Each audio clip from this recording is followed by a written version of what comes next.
National Football League and a college professor.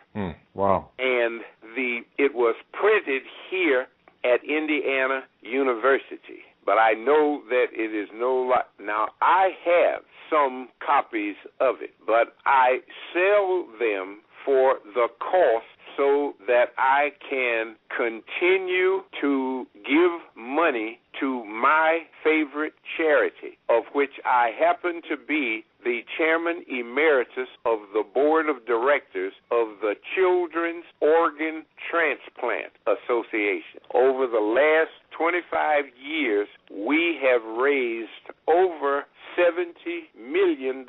Wow, what a blessing. To pay for the transplantation expenses of any child in the United States whose parents cannot afford that kind of service. And George, just for our listeners that are out there, you can find out more info on his charity at www.cota.org. That is again www.cota.org, or you can dial 1-800-366-2682. Again, that's 1-800-366-2682. The Children's Organ Transplant Association. George, I tell you, man, what a blessing. And they will take it from there. Gotcha. Great. What a blessing. Great. What a blessing. So, George, I am just so moved by everything that you've said today, but I'm still left with this feeling of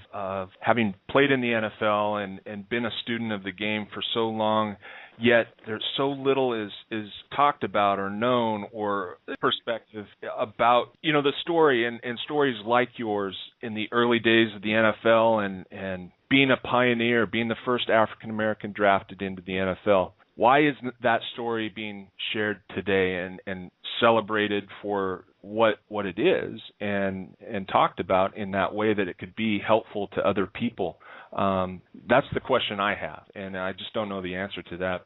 And Steve, I wish I could answer it. I cannot get anything about my life through the National Football League or through the Players Association. I am an embarrassment to the National Football League because what I was able to accomplish with my life.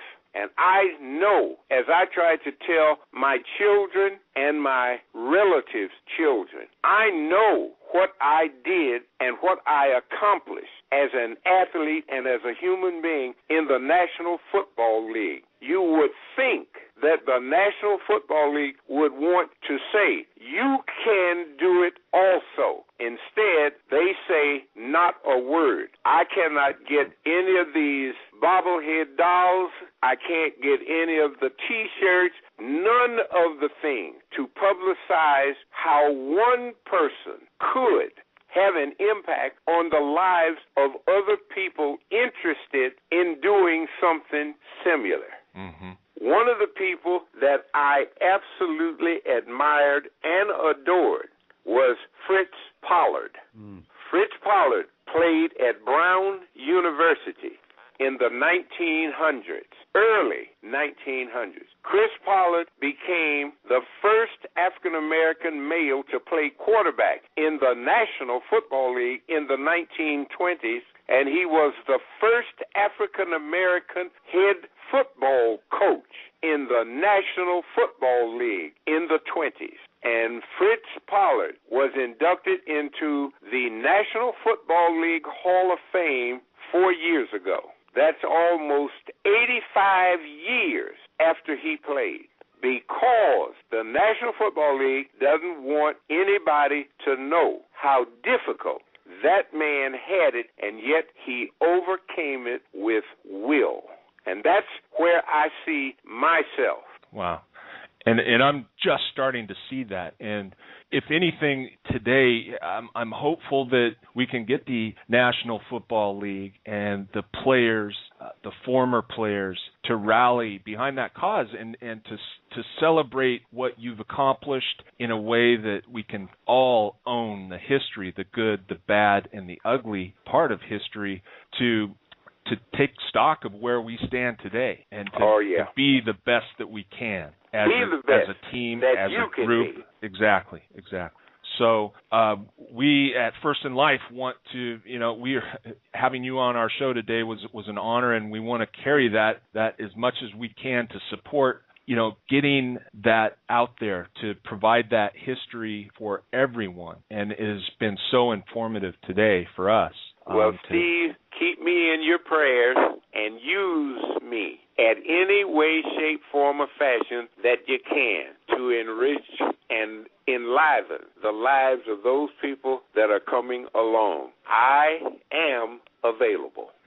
And we appreciate that, George. And I just want you to know that you are, and at First in Life, Corey and I have, and this is why it came up in our conversation yesterday before we reached out to you, is we are looking for people that we recognize and can recognize as true heroes. And we just want you to know that you are a hero to us, George, and we want to share your story and with as many people as we can, and that's part of what we're trying to do here. Well, I appreciate the compliment, and I hope that I can live up to it. No, you have. Trust me, you have, and you are. Listen, man, you have a great weekend. Give Miss Viola a big hug for me. And again, thank you so much, George. And I'll look forward to catching up with you in about 2 weeks. All right. It's a pleasure, guys, and stay in contact. We will. Thanks again, God George. bless you. All right. Thanks, Bye George.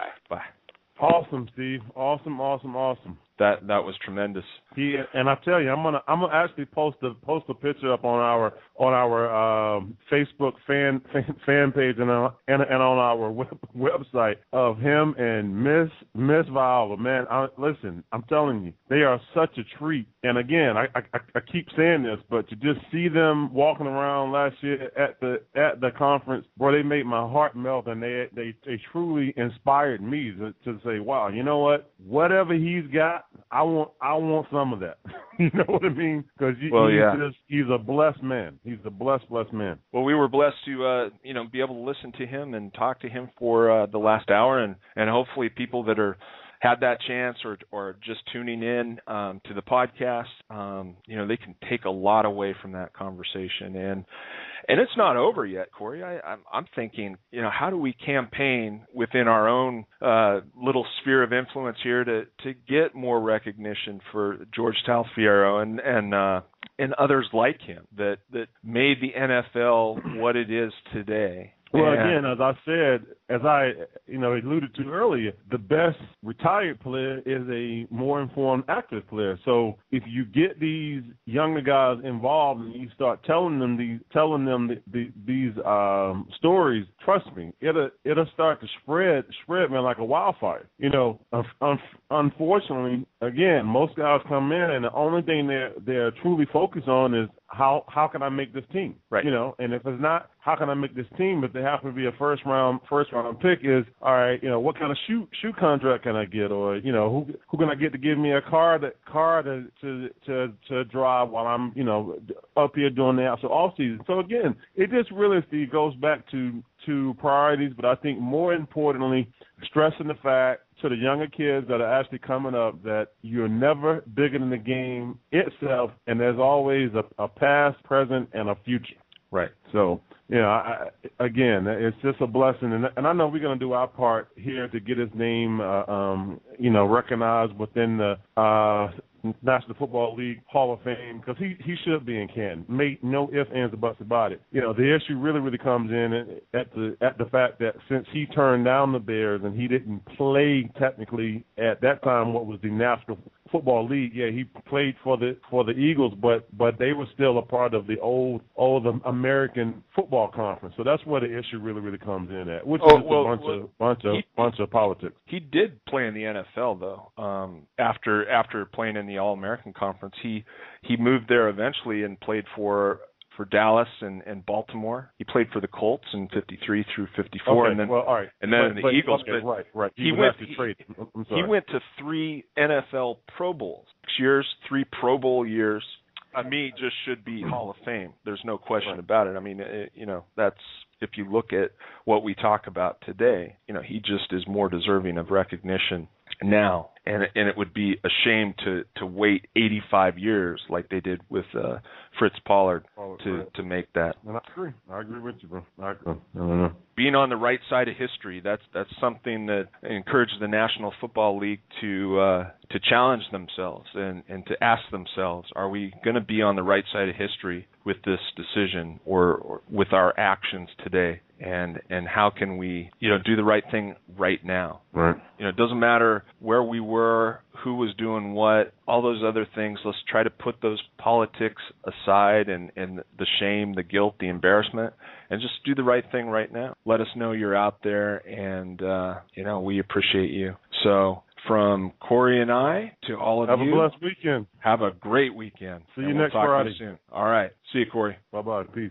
Thank you for listening to another episode of First in Life. Please visit our website at www.firstinlife.com and join us live every Friday as we tackle talk with purpose.